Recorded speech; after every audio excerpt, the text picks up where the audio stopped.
I'm very, very grateful to the Arts Council for making this evening possible by appointing these two wonderful writers, Sebastian Barry and Sarah Crossan, to be respectively the Laureate for Fiction and the Laureate Nanog. Did I say that right? Laureate Nanog. Thank you very much. We're going to talk about laureateship, what it means when you're a practicing writer, what it means when you go out and talk to people. You said, Sarah, usually you're standing in front of 900 children, so this is a bit of a smaller crowd. I can't say whether they're easier to please. Time will tell. We will be coming to you for some questions towards the end of the session, and then you can, of course, buy books and have them signed. I'm going to sit down now in this very comfortable-looking chair. And I think we're going to start with some readings. Now, yes. We didn't figure out who was going to go first. Who would like to go first? Who wants to get it over with? You go first, because I've just realised I don't have my glasses, and Andrew's going to look in my bag for my answers. Do you want me to go first? Will you? Sure. And you're going to read from Days Without End, I think. I'm going to read two very short pieces one from A Long, Long Way and one from Days Without End, because they both have strangely similar origins, even though one is set in the 1914-18 war and the other is in the 1850s and 60s. But I was reminded of these passages because we came down to Durrus and I was having to engage in all the logistics required to organize my children to come, who are now 26, 27, and 22, and therefore infinitely more difficult to organize than when they were tiny little creatures. Nevertheless, although there is great suffering to be had as a parent, nevertheless, it's all been worth it, because occasionally little things have come into books that have helped me greatly in the making of the books. This is a moment in A Long, Long Way when Willie Dunn is back from the trenches, and he hasn't had time to wash himself. He's as he was in the trenches, coming into Dublin. His father, who just happens to be the superintendent of the DMP, the old Dublin Metropolitan Police, has his quarters in Dublin Castle, which, as you may imagine, is a rather complicated place to be domiciled in Irish history. And he was, in fact, my great-grandfather. Willie himself is an invention, even though subsequently I discovered this man did have 3 sons at the war. Nevertheless, there's, in this scene, coming into the castle, he has been greeted by his youngest sister, Dolly, who's just a little girl in this book. She has her own book on Canaan's Side, when her entire life story later on. Annie is here. Annie, who has her own book, Annie Dunn, now, and Maud, who was actually my grandmother. So they're just still big girls, as it were. And it's a very simple thing, and this is what happens. Now his father came up from the yards with little Dolly led by the hand. And Dolly broke from her father's grip and came running without a word to Willie and hugged his dirty legs. Willie stroked her head gingerly, adoringly. She was adding her happy tears to the soiled uniform. "There you are, Dolly," said Willie. "There you are at last." "Oh, Willie, Willie," said his father, all the great height of him and the wide waistband straining as ever. "The veritable hero returns." "How are you, Pop? And I've missed you. I hope you got all my letters. And I hope you got all mine. I got many, and I suppose it was all of them, and you were very kind to think of writing to me." "My God, Willie," he said, "it was my honor to write you." "Willie, Willie," said Dolly, "what do you have to bring in me?" "He hasn't had a chance to do anything, I'm sure," said his father. "Leave the lad be." "We'll go down to Duffy's after, Dolly, and see what big gobstopper she has for us," said Willie, a little abashed. "You will, of course," said his father. Then he cleared out the bigger girls, and Willie stripped out of his uniform and his long johns, and his father bagged them up and opened the rear door and flung them out to Maud and Annie for ginger boiling. Dolly sat on an old chair. It was a finely carved one, but very spindly, that had been their mother's special chair in the bedroom of old, a dress chair. Dolly watched the show gleefully, swinging her legs like a clock gone mad. "Can we not come in?" Annie teased, and her father roared back at her like she was a rascally hen advancing into the house against the wishes of the yard woman. So James Patrick, a man of 6'6", stood his son William, a man of 5'6", into the steaming zinc bath, as indeed Willie's mother had done 1,000 times while Willie was a boy. And it was a strange enough thing to see the policeman throwing on the accustomed moleskin apron, kept for the purpose, no doubt, of washing Dolly still, and fetching in close the basin with the big sponge and the carbolic soap. And he lathered the sponge up mightily, and he started to lave his son from head to foot, cascading the water neatly over everything. And the lice must have been flying from Willie Dunn, just like those poor men in Sackville Street from the battens, and soon the water was speckled with them, little writhing white creatures. He saw under the suds or through them that his skin was all blotched with red circles, so he supposed he had the ringworm into the bargain. Certainly the nits must be in his head, because it was terrible itchy now in the steaming heat. But his hair was only recently cut as short as the Viceroy's lawn, so the nits had not much chance against his father's knit comb, which he wielded now like a delicate surgeon, combing out the eggs. Then he asked his son politely to step out, and he fetched the big sheet from the range in the scullery and came back in and wound it round and round his son till he sucked the wetness off him. Then a pair of clean long johns of his father's was fetched, and the legs had to be rolled up in the arms. And then Willie put on his old working suit from when he used to go out building. His uniform would be a while drying, what with the heavyish material in it. Then, when he was all shipshape, his father put his big arms around him and held him close to him for a few moments, like an actor on the stage. It was not a thing you would see in real life anyway. And there was a faraway look on his father's face, like it was all years ago and otherwise, and maybe they were still in Dalkey, and he was a little lad. But he was a soldier now of some 19 years, and for all that he was glad of his father's arms around him, strange as it was, strange and comforting as it was. "Come on and get a hat on, Willie, and we'll go," shouted Dolly Dunn.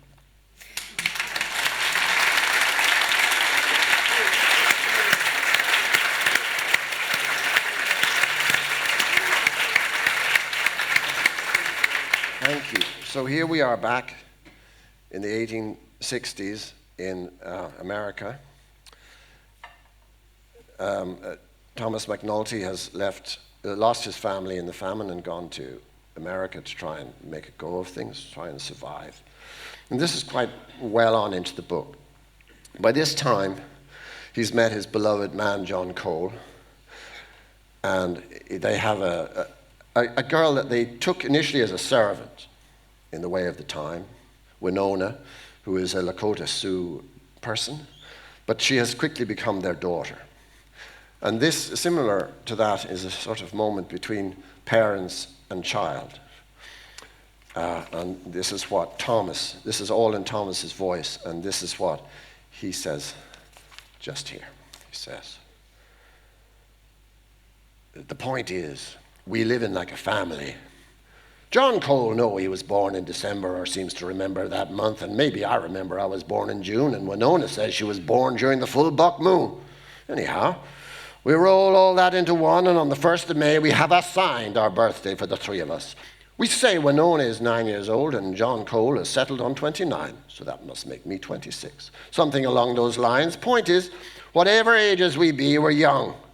John Cole is the best-looking man in Christendom, and this is his heyday. Winona is sure the prettiest little daughter ever man had, goddamn beautiful black hair, blue eyes like a mackerel's blue back, or a duck's wing feathers, sweet little face cool as a melon when you hold it in your hands and kiss her forehead. God knows what stories she's seen and been part in, savage murder for sure, because we caused it. Walked through the carnage and the slaughter of her own. You could expect a child that has seen all that to wake in the night sweating, and she does. Then John Cole is obliged to hold her trembling form against him and soothe her with lullabies. Well, he only knows one, and he does that over and over. He holds her softly and sings her the lullaby. Where he got that, no man knows, not even himself. like a stray bird from some distant country. Then he lies on her bed, and she pushes in tight against him, like you might imagine bear cubs do in the winter hide, or maybe even wolves. Tight in like John Cole was that bit of safety she's trying to reach, a harbour. Then her breathing slowly lengthens, and then she is snoring a little. Time to come back to bed, and in the darkness, or the helpful dim of the candle, he looks at me and nods his head. Got her sleeping, he says. You sure do, I say. Not much more than that needed to make men happy. Thank you very much.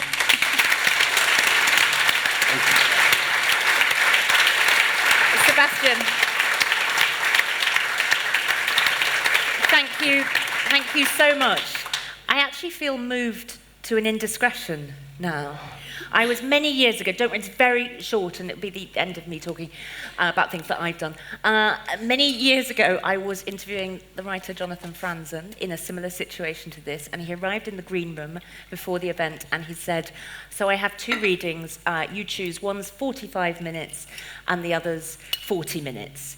And the event was like this, an hour, at which point I could see the organizer. I thought, I'm leaving you to this. And so he was kind of brushed, but by way of explanation, he said, don't worry, I'm a very good reader.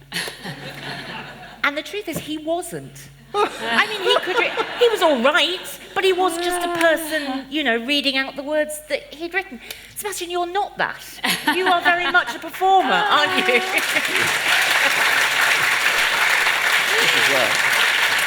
Do you enjoy it?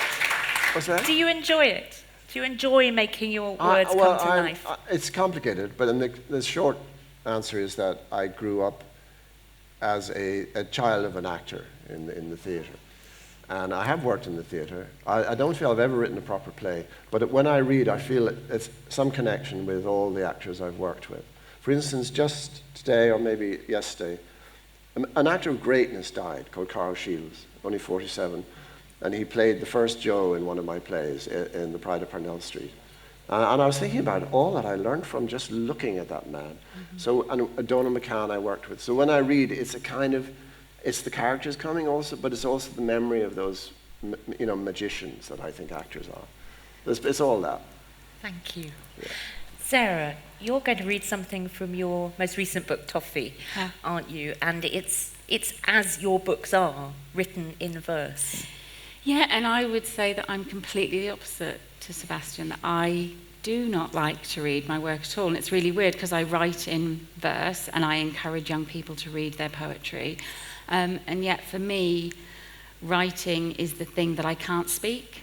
So I write the thing I'm unable to speak. And so when I'm asked to speak the thing that I can't speak, I find it really stressful. Stressful in what? Before we actually make you do this very stressful thing. I feel like I should pay you all €60 for this therapy session.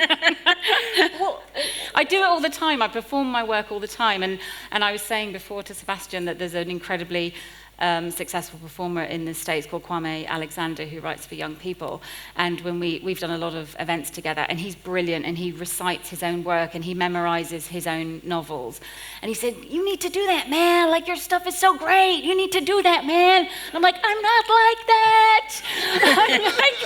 I'm like this hidden person. I write in secret. Nobody reads what I've written until I send it to my editor.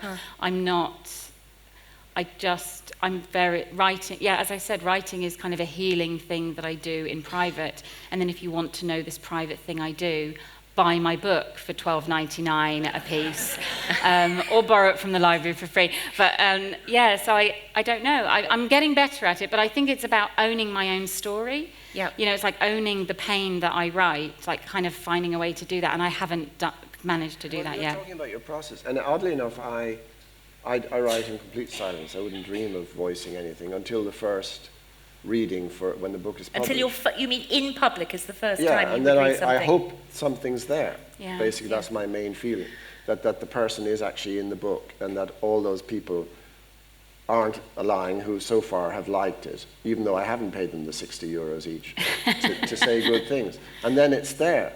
But that's an interesting thing to me, that you're writing in silence, and it's because you're writing because it is a silence.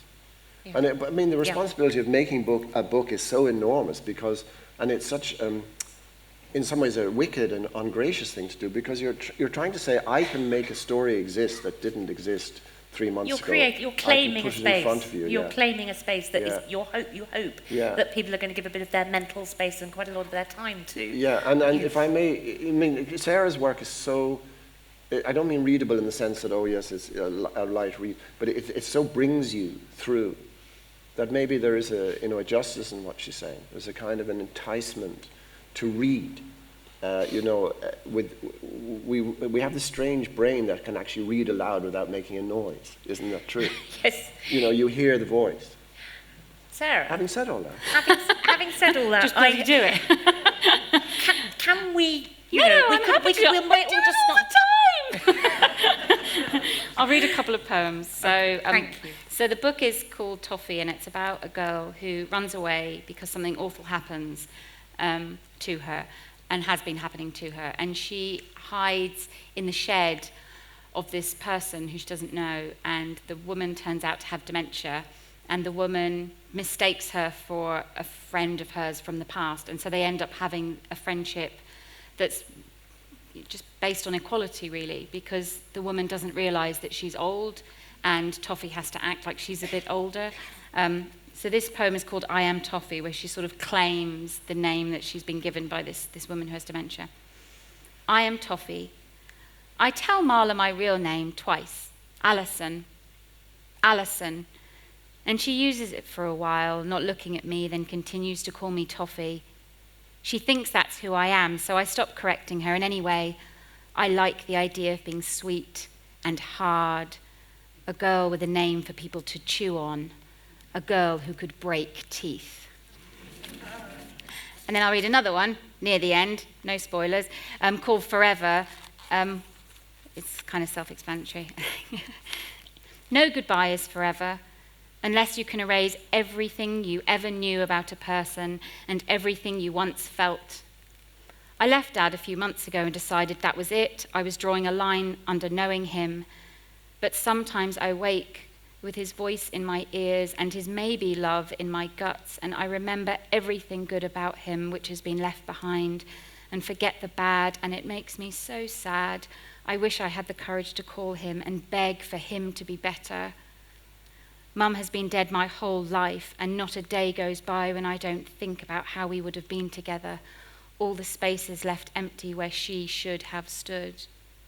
No goodbye is forever, unless you can erase everything you ever knew about a person and everything you once felt. That's all I got. Thank you.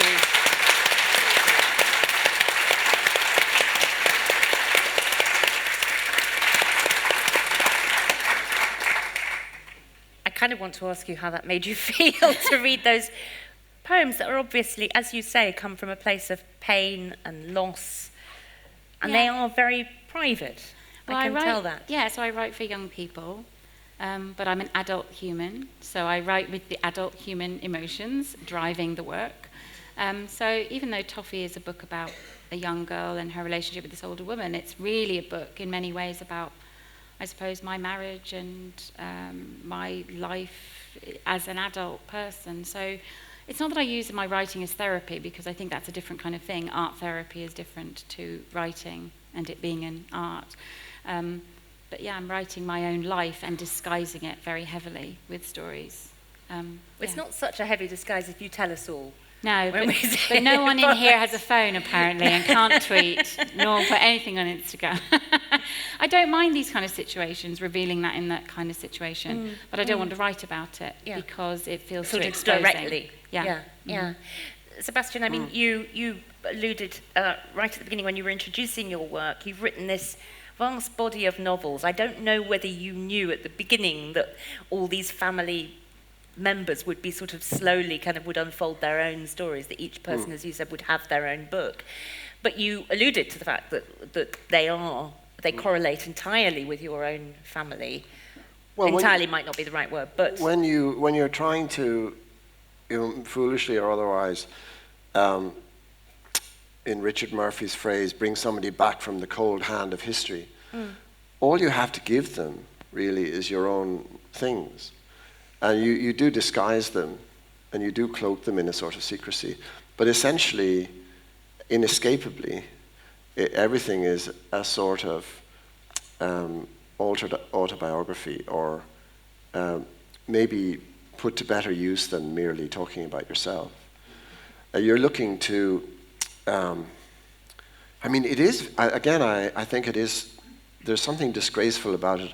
After 42 years, I still can't say what it is. I can't quite put my finger on what it is, but to ask Thomas McNulty to live and breathe again.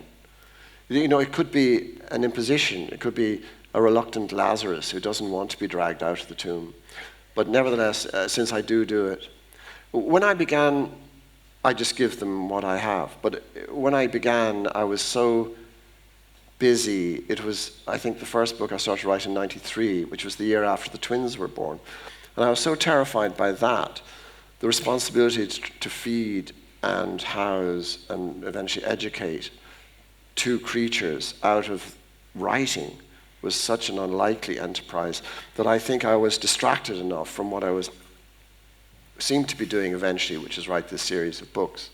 And I think if I'd been aware of it, it wouldn't have been very helpful, because I always see them as discrete objects, but since they are family books in that sense. Although I have come to think that because people, you know, graciously take it all as true, I have begun to believe that it's true, but it is actually all made up. So I have to keep reminding myself of that fact. Yeah. Sarah, that thought of something sort of, in a way, either distracting you or pushing you into the beginning of a writing career. I mean, the story that attaches to the beginning of your career is fascinating, because it goes back to when you were teaching, doesn't it? And essentially, you were telling your students that they had to follow their dreams, and one turned around and said, well, what about you? Some naughty kid, yeah. So I was teaching one of those classes as a teacher, and you go, you can live your dreams, you can do anything you want to do. And the kid goes, have you always wanted to be a teacher? And the subtext was, you're like a terrible teacher. This can't possibly be your dream. And I normally would go, get out, that is incredibly advanced. And I didn't. I went, oh, well, I've also wanted to write. And he went, well, you have a cheek telling us to live our dreams if you've never done it yourself. And it was literally on the back of that statement that I applied to do a master's in creative writing. And that gave me a year to take myself seriously. Because he was right. I did believe that. I do believe that we can be what we want to be. But I was too afraid to try and to fail. Did you ever tell him? Have you ever? No, I don't know where he is. He's also the same kid when I came in late one day and I said, oh my God, I'm so sorry, I'm late, my car broke down. At the end of the lesson he goes, I could get your car nicked for just 50 quid. And I'm thinking, should I do it? I don't know, will I get a sack? So he did offer me loads and loads. So he's really been a pretty major fork in your road. I should have married that child, really. Well, that's like another set I'd never have written this book. That might have taken you, yeah, quite. Shall we just talk for a little bit about, don't look so frightened, I think I'm going to ask you. Shall we just talk a bit about the laureateships? I was thinking that, you know, it's a kind of it has a certain amount of grandeur, the word laureate, and I think in the kind of modern world, perhaps nobody's really sure what it means, and if it was renamed now, what would it be called, sort of champion or something like that, or best human at doing that thing. Cost centre activist really brilliant. Or something. Content provider champion, that sort of a thing. I just want to know what it kind of means to you, what you think a laureate is and what you want it to be. Well, I don't know why. I always think, I grew up in a house in Monkstown on a terrace of houses, Longford Terrace it was called, because it used to belong to the Pakenhams, or they built it or whatever it was. And I read, you know, I was interested in I was a very odd child. Matthew Arnold, Roman writers, I know, it's weird. But in the basement of this place where my bedroom was, outside my window, there was a laurel bush. And I remember reading somewhere about the laurels of the emperor, and then wondering, is that the same bush that they would have gathered the leaves from? And why particularly that bush, this boring, green, speckledy, thing infested with spiders and creepy crawlies. Why is that such a great plant? Do you know? I think you have to be prepared for these words. Also, as an Irish person, laureate is a rather interesting word, because obviously the poet laureate in Ireland is called the chair, I think, of Irish poetry. For that reason, that the word laureate sounded a bit Englishy or Britishy, but they didn't seem to mind applying it to the laureate Nanog but I think it's a rather beautiful word because it doesn't really mean very much, and that's very useful to a writer, you know, because you can invest it. I mean, you get, oddly enough, Sarah, not oddly enough, but as it happened, Sarah was one of the judges for the laureate for Irish fiction. So this I didn't vote for him. I said I know. not. No way. No way. He's the worst. Yeah. She did point that out. But there's this incredible phone call you get, and it's Paul Muldoon, Sarah, Michael Longley, and the other judges. You talk to them in turn. They say, "I'm so really pleased you have it, and we're so excited." And I'm so excited. And that meant a huge amount to me. But it also was quite terrifying. Once the phone goes down, then you're thinking, oh my God, I'm going to have to do this for 3 years. I'm slightly Asperger's. How will I manage? You know, it was a terrifying prospect. And then you get the reality of people like Marcella Bannon, Sarah Bannon at the Arts Council, who you talk to and you create a sort of idea of a program. And we really did think hard to try and make it meaningful. And I've done this series of podcasts with other writers asking that question, what is writing? Because I actually don't know what it is after 42 years. And then going book clubs to people who are temporarily unable to come to me, whether you're in a hospital or in a prison or in a detention center or in a mental hospital. Those moments of going, Marcella and I sometimes really quite worried as we go in the gate of some place to do one of the book clubs, but we always come out feeling like we've met people in a deep state of grace. And I don't know, I've had a complicated relationship with my country. You know, I love Michael D. Higgins very, very much, but it still doesn't make me 100% easy about, am I Irish, really? Am I really Irish? But for the first time in my life, I felt like a citizen of the country, because I've been going to see people who are sort of being denied, in a way, citizenship and life, and discovering that that's exactly where the idea of life and citizenship resides. It's in their keeping, the supposed people who've been put away. Sebastian, thank you. Sarah, obviously it's... Thank you. Right. Sarah, that's perhaps even more sort of explicit when it comes to going to talk to groups of younger people and children. Yeah, I mean, it's emotional to listen to Sebastian talking about the day that he was given the phone, had the phone call, because that was, for me, one of the honours of my life, was being asked to be part of this panel, to choose the laureate for fiction in Ireland, because, you can tell from my accent that I didn't live in Ireland my whole life, that I was brought up in the UK, and I spent my childhood and my adult life asserting my Irishness and claiming it at every opportunity. And when I became an author, my agent wrote up my bio on her website, and it said British author, and I said no, never British. And it was something that I really tried to hold on to. And so when I was asked to help to select the laureate for fiction, it was the honour of my life. And I had been given a few little prizes, but this was the big thing. And so months later, actually, was it months later? No, it wasn't. It was that weekend on my way home from Dublin that I got the call from CBI, Children's Books Ireland, to say, if you were on the shortlist for the laureate, the children's laureate, would you accept that as a post if you got it? And it was... what is my life? That kid, he really changed it. And it was to do with identity as well. And so I was in a room when I got the laureateship, with the day that Michael D. Higgins gave me the medal. I had my family there, my dad down from Derry, my mum back over from London. She's from Meath, but she's settled in England. All my family there, my friends there, and the president. And you say, what? And such a lovely president. Such a lovely president, and his wife is very nice as well. But it was a welcome home, Sarah, and you are still one of us, and things happened that meant you left. but you are home again. And that's really how, and I feel really emotional talking about it, because that really is how it felt on that day, was you're home and we're proud to have you as part of our family again. And yeah, so sorry.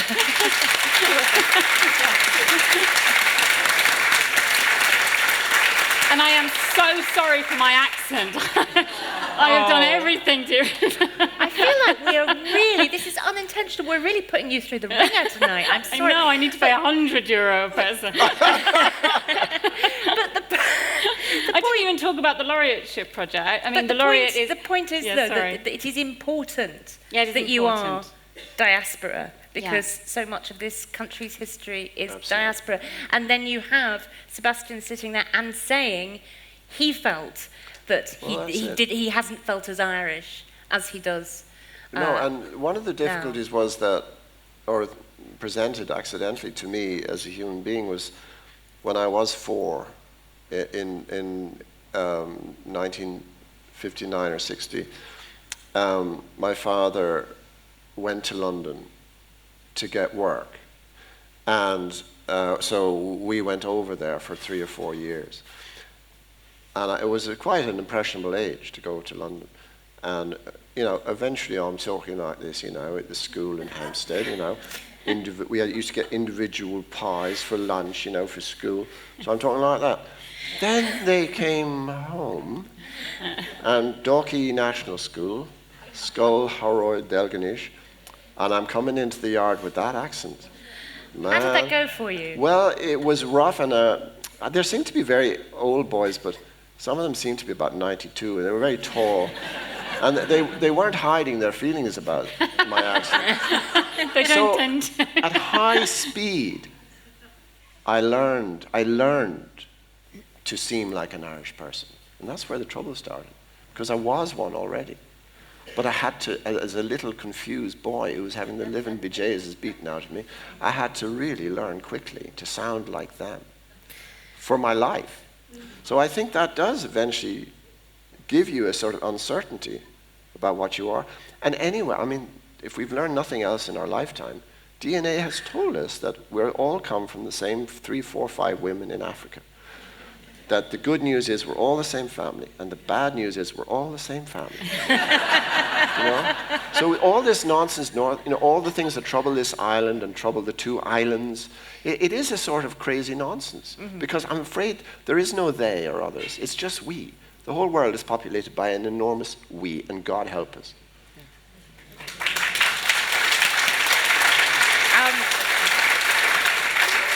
That idea of being somebody who has to master pretending to be something that they actually are. Now, I don't want to overthink this. No, do overthink it. I am going to overthink that a bit. That's been my life, overthinking that. That's kind of like, that does somehow have a similarity with writing. You are having to put on a pretense, you are being other people, you are talking to people you don't know, but you're kind of accessing something of yourself. I think this is sort of perhaps a little bit what you were talking about right at the beginning, Sarah. It's private and painful because you're accessing some part of you, and you're hoping that somebody else will be able to access some part of themselves. That seems even more crucial when it's younger people and children. Yeah, and such a wonderful gift is when a person reads something that you've written and they see themselves in what you've written, and it's not about you and it's not about them, but it's about us, as you said. We're all from the same people. And so I suppose for children especially, you're trying to create that sense of not being alone. And so there are some, it's quite a trendy idea in the moment in children's fiction that we don't censor and we write everything, and children are tough enough to be able to kind of brave the most difficult story. But those aren't really, I'm a mother and I was a teacher, and so my stories really are quite hopeful. And yes, but they're about quite tough subjects. Yeah, they are, yeah. But even if it's not okay, it's okay. That's kind of my philosophy when I write, that even if it's not okay, it's going to be okay, even if it's not okay. Like, that's just how life feels, and it can feel horrible. But that's just part of the human experience. And if you feel that pain, that's okay. And I hear your pain, and I see your pain, and I'm with you in that. And so, yeah, I suppose that's what I'm would you say then, perhaps both of you, that this is what you hope to invest the laureateship, as well as your writing, with? It's this idea that you can actually provide a space for people who feel, in whatever way, disenfranchised. I mean, not only those people, other people too, who find other things in your book. Well, I had a magical conversation with Michael D. actually, initially about this. I mean, one of the things I cherish most of my life, this is aside, is Michael D. There's a picture of, I'm a little taller than Michael. There's a picture of him laughing and leaning up to put the medal around my neck, which I absolutely adore.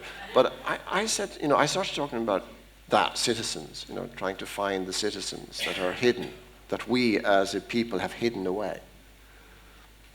Stemming from the original revelation, in a way, of going up to an asylum in the care of Ivor Browne, who was the godfather of the twins.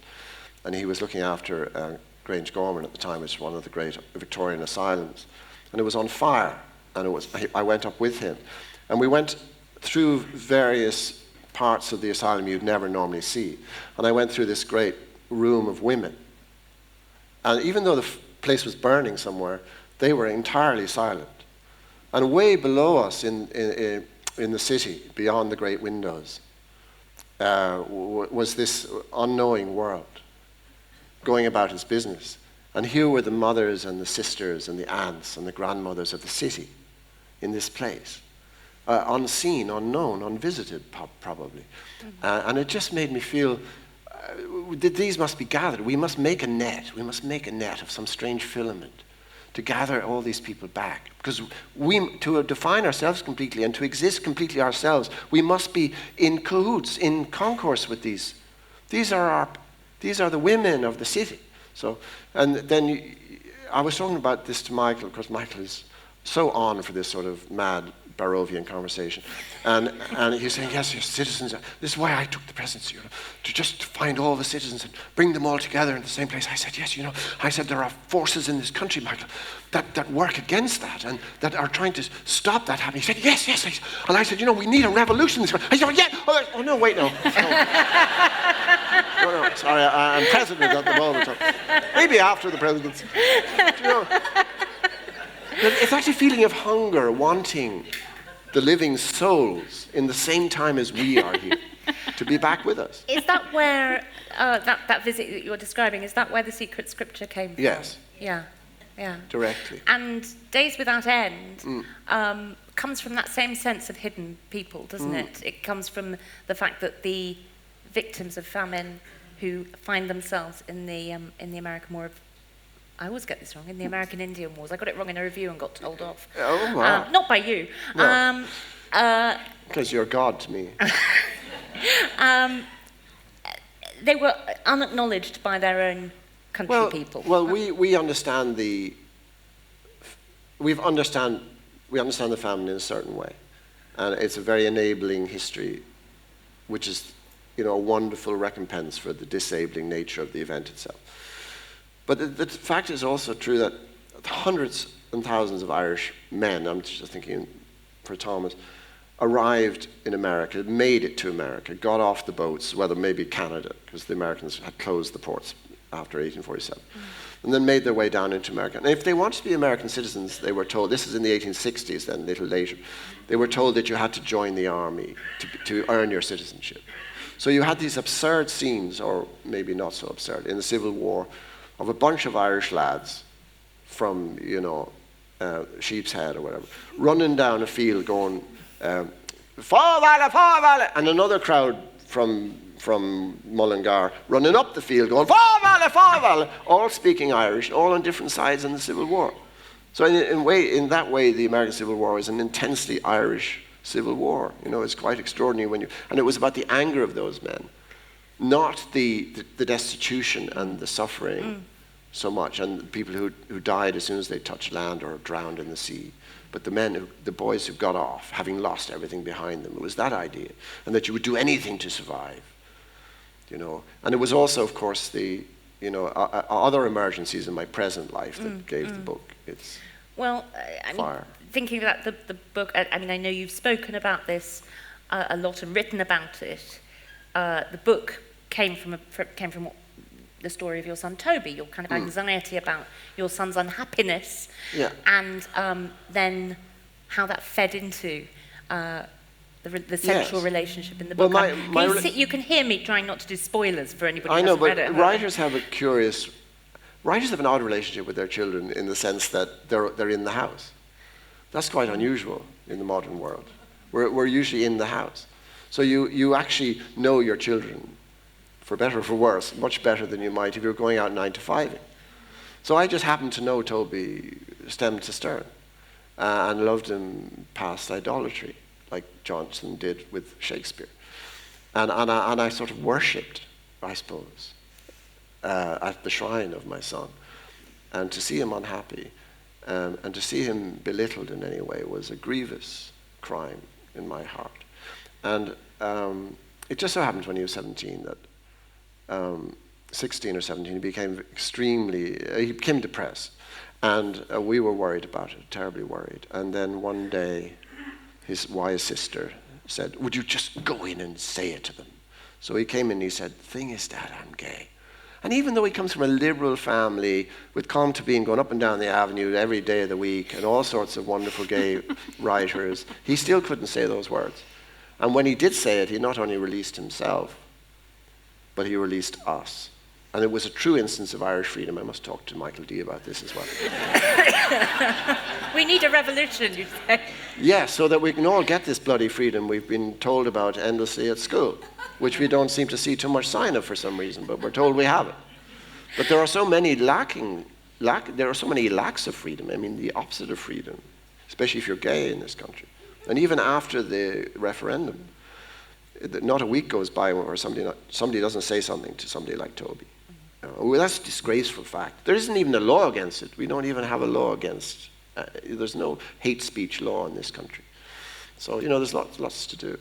Sarah, I wonder how that kind of resonates with you when you are talking to kids all the time, and you are presumably aware of the difficulties they have with their identities, with speaking to adults about them, how you give them some kind of opening through your books and through your kind of presence in their lives.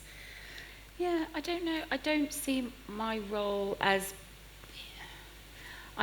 it's not a political, I don't have a political role or I don't have a social role. A story is king for me, and I write these stories and hopefully they read the stories and something resonates. But I suppose with the Laureate project, the Laureate project is called We Are the Poets, and that's about giving them voice. And so that really came from this idea that, well, we did lots of think tanks with young people, and we asked them what they felt about poetry. And I would say, Angela's here, so 95% of kids said they didn't feel like poetry belonged to them. They didn't feel that there were poets that connected to them, that they should be writing poetry, nor should they be reading poetry. Most of them didn't even feel like they should be writing at all. And so what we wanted to do with the project was just to say to them, you matter, and that you have a voice that matters, and you can express that in whatever way you want to. And so we have been doing projects where there are young people for whom reciting Twinkle, Twinkle, Little Star is an accomplishment. And you listen and you say, that's amazing. Well done on you doing that. And then you have another child who can write 16 pages of a poem that they have devised themselves, and they recite it for you confidently, and that's where they are. But we are the poets, and we are the poets. So you are a poet, and you are a poet, and you have a voice that matters, and you have a voice that matters. And to allow every young person to kind of fully feel that. And I suppose that came from me writing these verse novels. And when I won the Carnegie Medal, I was asked, could I write a piece for The Guardian about Seamus Heaney? I don't know what it was that was going on with Seamus Heaney at the time. I went, me? I don't know, I'm not, what? I can't do that. And they were like, but you write verse, but I'm not a poet, but you actually write poetry. That's what you do for a living. I was like, yeah, but I can't do it. And so I think this idea of being able to use that word poet, it's a really intimidating word. And so it's been a really good project for me as well, because if I'm saying to young people, you are the poet, and you are the poet, and I am the poet, and they are the poet, then I'm like, oh shit, I also have to say that I am the poet. And you're back in that classroom being told to realise your dream, aren't you? Yeah. But it has been an amazing experience, and I suppose we've been doing it for 14 months now, really looking at the ways in which certain young people can experience it in one way that might look limited to us, but for them is opening up a new world. And if only all politics was like that. That's true politics. That's thinking about how to live in the time allotted to you. That's a very beautiful thing. You might be intrigued to know when Seamus Heaney was called the greatest Irish poet since Yeats, he said he had never actually said to himself he was a poet for his first 3 books. And he said, they say things out loud that they should whisper behind doors. That he had exactly the same caution as you have, not to say it until somehow, I don't know what, the heavenly choirs announced you were a poet or something came down. A laureate, a crown of laurels, perhaps. With a few old caterpillars on it. But it does feel a little bit worrying that so many young people do feel that they don't ever experience poetry. Yes. That isn't academic, where they're not judged on it. So every child that we spoke to, maybe bar 1 or 2, and every other child in the room hated them. So it was 1 or 2 kids said, oh, I feel confident with poetry, but every child said, if I don't understand it, I'm not allowed to access it. And when we spoke to adults as well, it was the same thing. It's like, well, if I don't understand every word, I'm not allowed to have an emotional reaction to it. But we don't do that with any other art form. You go to the cinema. Well, I go to the cinema and I come out going, God, Ryan Gosling's hot. And that's my initial reaction. But then afterwards, I have an intellectual reaction to the film. And I start to talk about the cinematography and the script or whatever. I'm fascinated to know I then go back and say, but he was really hot, let's just remind ourselves. And I go and I watch the ballet, and I don't know a lot about the ballet, but I watch it and I have an emotional response to it. You access it in some way. I access it through my heart, and I just think that poetry is this one thing where children and adults alike will say, well, if I don't get 100% of it, then I'm not allowed through the doors. There's a barrier. But if you say to those kids, but hang on, I mean, not all of them, but many of them, presumably listen to rap music. Yeah. So if you say to them, that is poetry. Yeah, I mean, I get up and I do a bit of Justin Bieber. When I was 13, I had my first love. There wasn't nobody compared to my baby, nobody could produce or whatever from above. She had me going crazy. Oh, I was starstruck. I can do the whole Justin Bieber. Wow. But you do that, you recite a bit of Hamilton, and then they go, oh, okay. That's so it doesn't just have to be Yeats or Seamus Heaney, where you get it right or you get it wrong. It can be the things that they enjoy too. And reminding them of that does kind of let them in the side gate, I think. And that's been really wonderful. And children who I think wouldn't have written poems, we have seen performing poems in, just the most amazing kind of settings and stuff. So it's been really, really wonderful. And I mean, thinking about the project that Kate Clancy has done in England, which is to go into schools and publish children's work, and often children who are refugees whose first language isn't English. I mean, that's transformative, right? Yeah, and I think that those young people who, they might not be able to write an essay about Macbeth, but they can write a poem, because even if they translate literally from their own language, it can create, the oddities of their language when translated can be absolutely beautiful in English. And so those children who have English as an additional language, they also can access. And that's why I feel like poetry is so incredibly democratic. And that's why I've loved doing the project. It's been really my honour, actually, rather than me giving anything. I feel like I've gained so much from it. I feel I've been trading all my life on the oddities of language when translated. That's what you do in your work, because you're trying to make it live again or for the first time. And you've so frequently been told in various ways that you are as much poet as you are novelist. This I know to be absolutely untrue. No, we are the poets. No. You must claim it. I will if you tell me. But Seamus actually had a great admiration for rap music. No, I think poetry is the highest calling, and I think prose writing is, by necessity and in a proper way, a low art, because you're doing something, at a different level.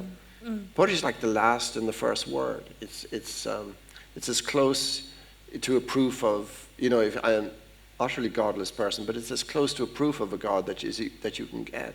And as such, and I've given my life, I've spent so much of my life reading it, in as many languages as I can access. And I know that to be, and I know what poetry isn't. And it's whatever's crept into my work, and people talk about lyrical, but to me that's just the sounds that humans make in the cave of their mouths. And I'm very attentive to that. And the reason I'm very attentive to it is possibly because I'm unsure of myself and unsure of where I'm from. So I'm doubly listening to language and what it can be, and the oddity of language when translated, because we are translating all the time. Because even as we speak here, we're having information in our synaptic brains that we're trying to translate into what we're saying now. That itself is a creative act. Sebastian, if you're going to start doing science, I'm going to go to questions from the audience. Is that all right? Now, who would like to ask? Do we have a microphone? We do. There is a gentleman in the third row here. And there is a microphone on its way to you. Thank you. Yeah, thank you. Both of you opening up stuff for us. Sebastian, I just want to thank you particularly, because I think you have opened up our history in an emotional way.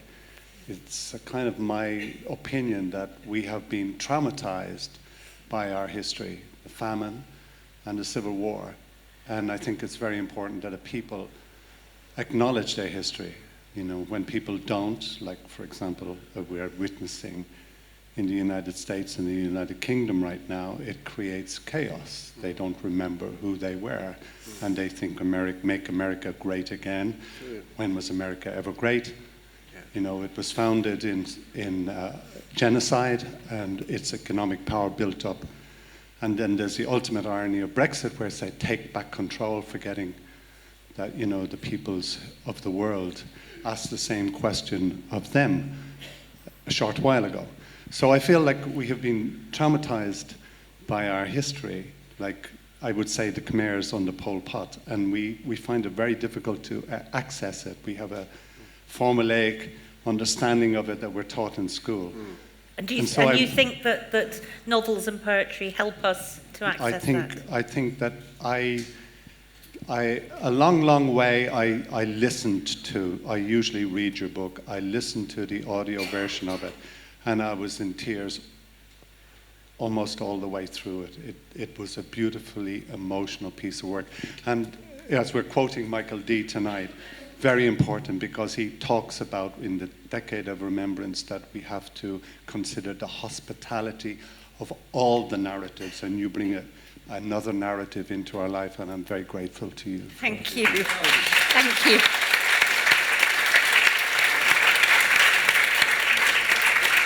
Thank you so much. Who would like to ask another question? One of the great changes in Irish life in the last 20 years is the number of men who have beards now. Well, you have a beard. I do, and in the 70s and 80s, the only people who had beards were Wicklow hill farmers. Or hippies. Or hippies, indeed. Yes, there's a question just towards Just an observation. Oh, I'm sorry. Here. Hello, Alex. It's Kit Where are you? Duval. I'm at the back here. I'll stand up. Oh, lovely. hello. It's Kit Duval. It's Kit. Hello, hi. Can I ask you, Sebastian, you just said that you go into prisons and mental institutions. What do you actually do when you get there? Do you talk to people one-on-one? Do you do a class? What stories do you tell or receive? Well, the basic template is a book club. It's the Laureate Book Club.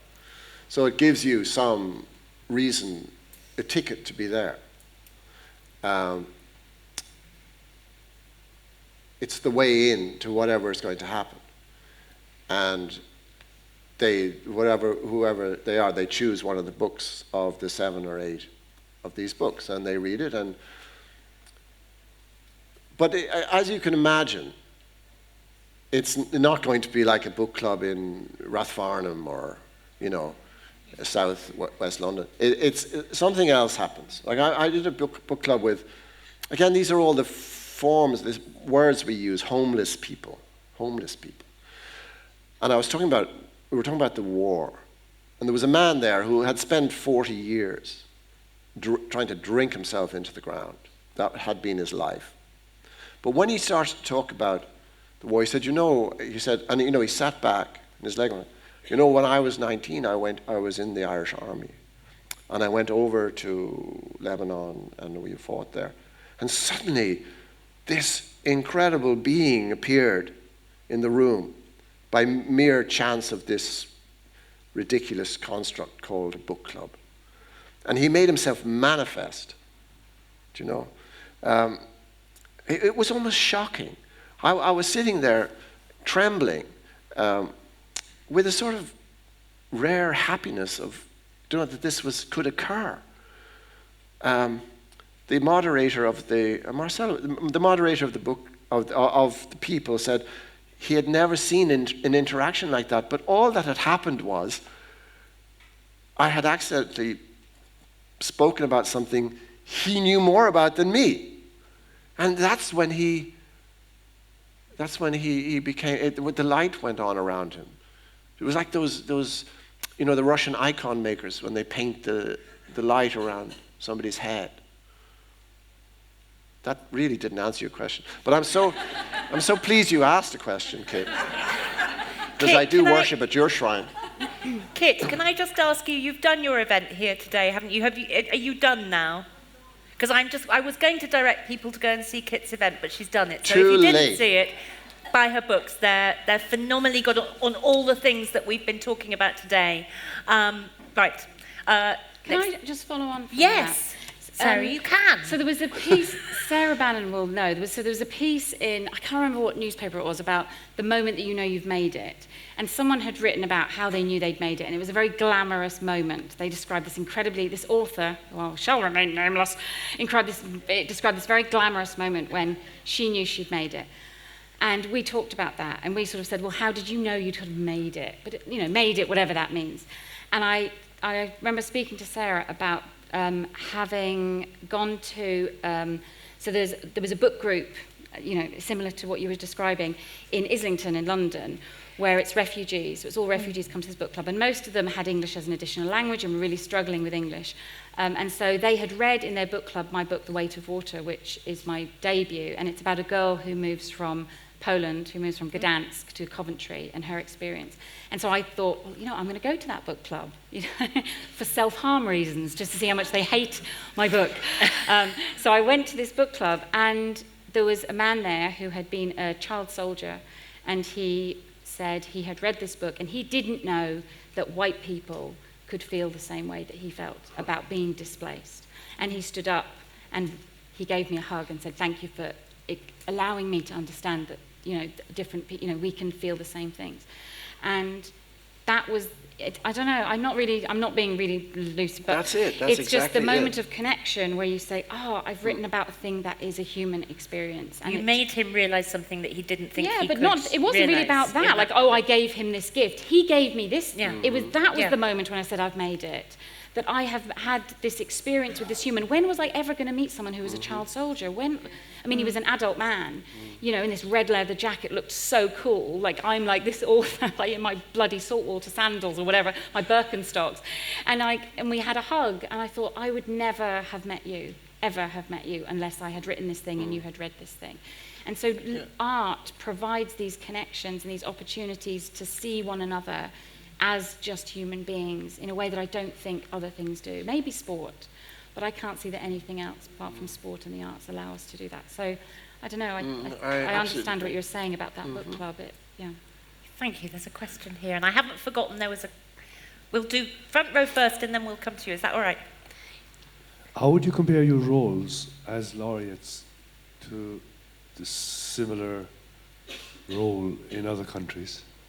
Have you ever, for instance, spoken with other laureates about the job? Yes, have you I gone have. pan-national laureatism? Yes, and the Irish Laureate in Ogue is the best in the world.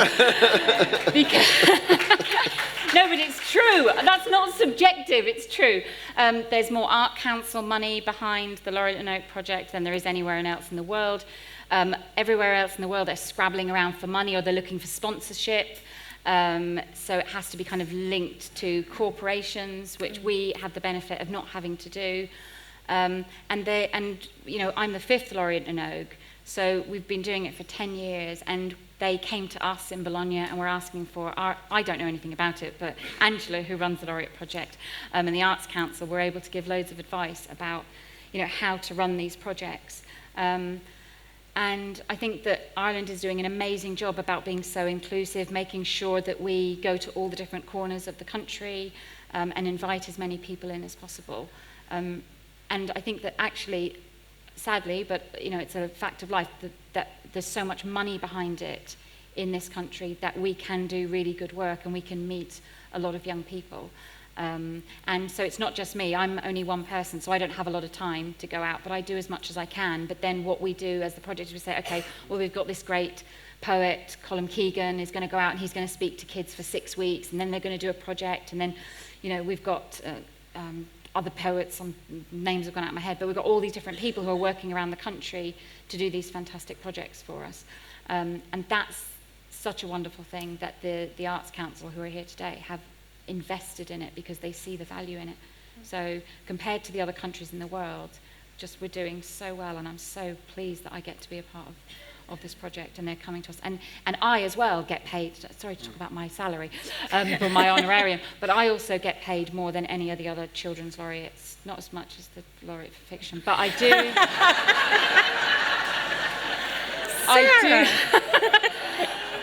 I do get paid more than the other laureates, children's laureates around the world. So the UK laureate gets paid, I think, a quarter of what I get paid, and that means that you can then invite someone in who couldn't give up that kind of salary and have to write. So you can invite people in who would say, like, I can't take on the role because I have to work. So I think that that's, you know, it's really important that it's being invested in financially. So, yeah. Sebastian, we're only the... You with your big salary. what have you found? Look at those nice shoes he's wearing. Well, we take the benefit. I don't know what the British Poet Laureate has behind them. You know, we have, like in my case, Marcella and Sarah. There's a lot of work that they do. You know, it's a huge amount of work to realize these very honest, loving caprices of the laureate. And I'm only the second one, so it's a very new thing. But, you know, if you don't fund something properly, this sort of thing can't be gestural.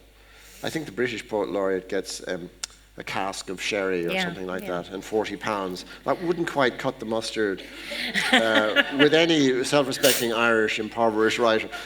Single cask would not be acceptable at all. So it's a machine. So currently, in the current era, and again as a sort of rebel citizen, I hate to praise anything to do with government, but in my honest experience, the current Arts Council is geared up to try and do something tremendous, do something meaningful, which is my mantra. It must be meaningful. And they have wonderful speeches and wonderful mouths, but they put their money where those mouths are. If you don't do that, then you're just adding really to the general impoverishment of art in this country. I'm a prose writer. The average earnings of prose writers in this country is something under 5,000 a year. That you might be fortunate. I mean, I do have a certain respect for Pascal Donoghue, but I wonder, can he imagine what it is to have maybe a child or two and be trying to live off something like that and still be a hugely admired, amazingly important writer. So you have to start. For a long time, government in Ireland thought of pace. The one exception is Charles Haughey. Maybe I shouldn't even praise him, but so writing is a sort of impoverished activity. So that, and even in recent times, Colin McCarthy, the economist, said, you don't need to subvent writers because they'll do it anyway. Yeah. And I wrote to him and I said, look, you don't need to subvent economists because you'll economize anyway. He didn't reply to that letter. There's a recognition for the laureate, and there's the poet laureate, the chair of Irish poetry as well, that these are things worth doing because the effects can be magical.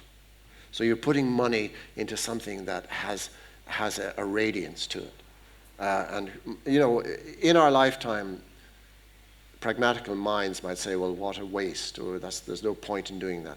And yet, without doing that, you don't have an era, you don't have a country, you don't have a history, you don't have a purpose.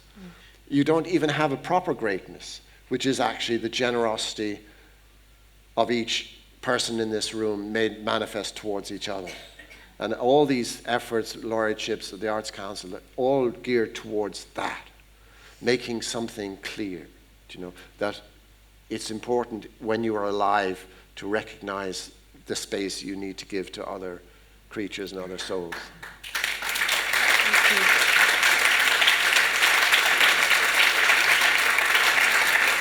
And I think we've got time for our last question, which was over there.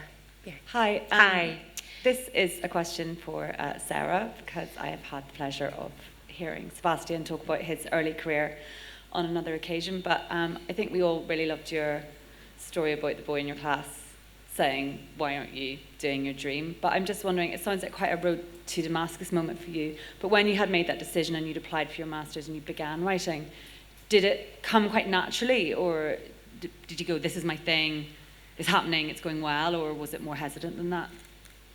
Thank you. Thank you.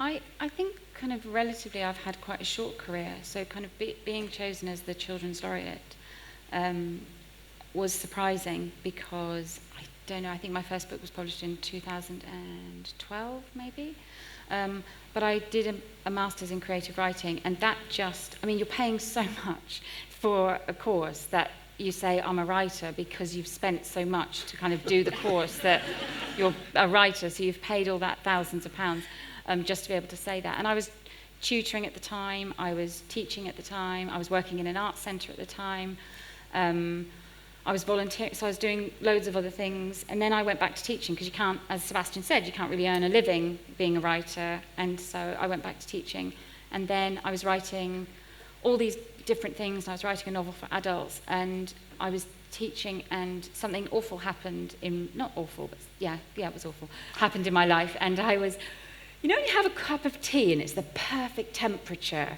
and you can just drink it, because if it's too hot you can't drink it, if it's too cold it's not nice. So I had this cup of tea and it was the perfect temperature, and I was walking in my hallway and I went, ah! And I put down the tea that was the perfect temperature and lay on the floor and started to cry, and I was like, my life. And then my computer went bing, and I was like, oh, Facebook message. So I got up off the floor and went onto Facebook, and it was my brother, and he was like, how you doing, Sledge? As in sister Sledge, as in we are family. Anyway, so he said, how you doing?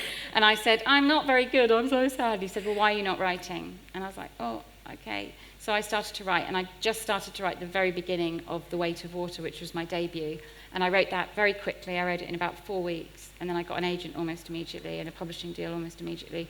And when I wrote the thing that was kind of the true thing, that isn't the true thing because it's secret and you hide it in lots of other stuff, then it happened. But I'd been spending 8 years writing this novel that was set in Oldcastle in County Meath. That just never worked for me. But when I kind of found the thing where I could find my voice, and of course I'd been working with young people for 10 years and teaching young people, then it made sense. So it happened really quickly for me, but I suppose I've been spending 10 years writing in secret. As I said, I'm quite a secretive writer, so yeah. But the point being, you had to get up off the floor. You have to get off the floor. You have to get up off the floor. And don't waste a cup of tea that's just the right temperature. I know, I did drink the tea, but it was just a bit too cold. Well, it's been such a pleasure talking to you both. So, Thank you so much, amazing. I hope we haven't taxed you for too long. You've been wonderful. You're going to go and sign books now because your work is not done. You're going to go and sign books in the room, I think, just there. Thank you so much for being a wonderful audience. Thank you, Sebastian and Sarah. Thank you.